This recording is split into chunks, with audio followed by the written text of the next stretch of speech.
यदि आप रोज ऐसे वीडियो देखते हैं जिनमें शब्द बहुत होते हैं लेकिन आत्मा को छूने वाली शांति नहीं मिलती, यदि आप उन कथाओं की तलाश में हैं जो मन को स्थिर करें, सोच को साफ करें और जीवन को धीरे धीरे सही दिशा में ले जाएं, तो इस चैनल को अभी सब्सक्राइब कर लीजिए, क्योंकि यहाँ हम भगवान महादेव की ऐसी कथाएं सुनाते हैं जो केवल कहानी नहीं बल्कि अनुभव बन जाती हैं। ये चैनल शो नहीं करता बल्कि मन को शांत करता है, इसलिए कथा शुरू होने से पहले आपसे निवेदन है कि इस चैनल को अपना आशीर्वाद दें और सब्सक्राइब अवश्य करें। अब कथा आरंभ करते हैं। यह उस समय की बात है जब नगरों में मंदिर तो बहुत थे लेकिन मंदिरों जैसा हृदय बहुत कम था। लोग शिव का नाम लेते थे लेकिन शिव का स्वभाव नहीं अपनाते थे। एक सूखा हुआ क्षेत्र था, वहां पानी का घोर अभाव था, कुएं सूख चुके थे, तालाब मिट्टी बन चुके थे।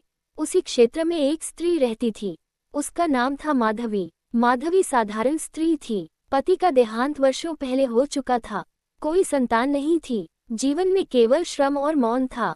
उसके घर में एक ही वस्तु थी जिसे वह सबसे अधिक संभाल कर रखती थी, एक मिट्टी का घड़ा। वह घड़ा उसकी माँ ने उसे दिया था। माधवी मानती थी कि जब तक घड़ा सुरक्षित है तब तक उसका जीवन भी किसी तरह चलता रहेगा। हर दिन सूर्योदय से पहले माधवी उठती, उस घड़े को सिर पर रखती और कई कोस दूर एक पहाड़ी के नीचे बने छोटे से जल स्रोत तक जाती। रास्ता कठिन था, पत्थर थे, कांटे थे, लेकिन माधवी कभी शिकायत नहीं करती थी। वह जानती थी कि जल केवल शरीर के लिए नहीं, आत्मा के लिए भी आवश्यक है। जल भरकर लौटते समय वह एक प्राचीन शिव मंदिर के पास रुकती। वहां कोई पुजारी नहीं था, कोई घंटी नहीं थी, बस एक टूटा हुआ शिवलिंग था। माधवी अपने घड़े से थोड़ा सा जल निकालती, शिवलिंग पर चढ़ाती और कहती कि हे महादेव, मैं कुछ नहीं मांगती, बस मुझे सहन करने की शक्ति देते रहना। नगर के लोग उसे मूर्ख समझते थे, कहते थे कि पानी की एक एक बूंद अनमोल है और यह स्त्री उसे पत्थर पर बहा देती है।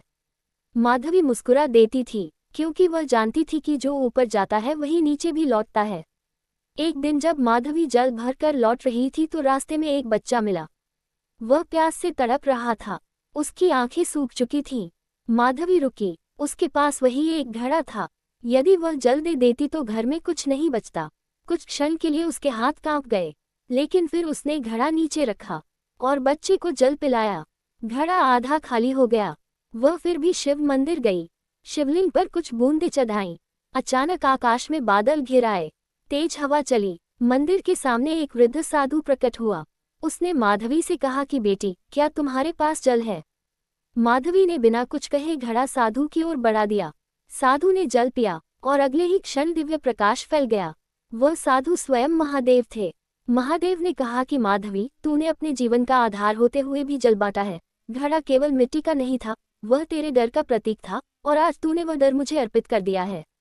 महादेव अंतर्धान हो गए। अगले दिन पूरे क्षेत्र में वर्षा हुई, कुएं भर गए, तालाब जीवित हो गए। माधवी के घर के सामने मिट्टी के नए नए घड़े प्रकट हो गए, लेकिन माधवी ने उन्हें भी बांट दिया। लोग समझ गए कि शिव की कृपा केवल पाने में नहीं, देने में है। और हे श्रोताओं, आज भी आपके जीवन में ऐसे घड़े हैं जिन्हें आप पकड़े बैठे हैं। डर के घड़े, स्वार्थ के घड़े, जब तक वे नहीं टूटेंगे कृपा नहीं उतरेगी।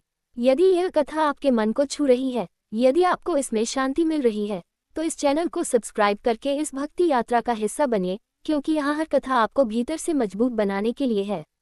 हर हर महादेव।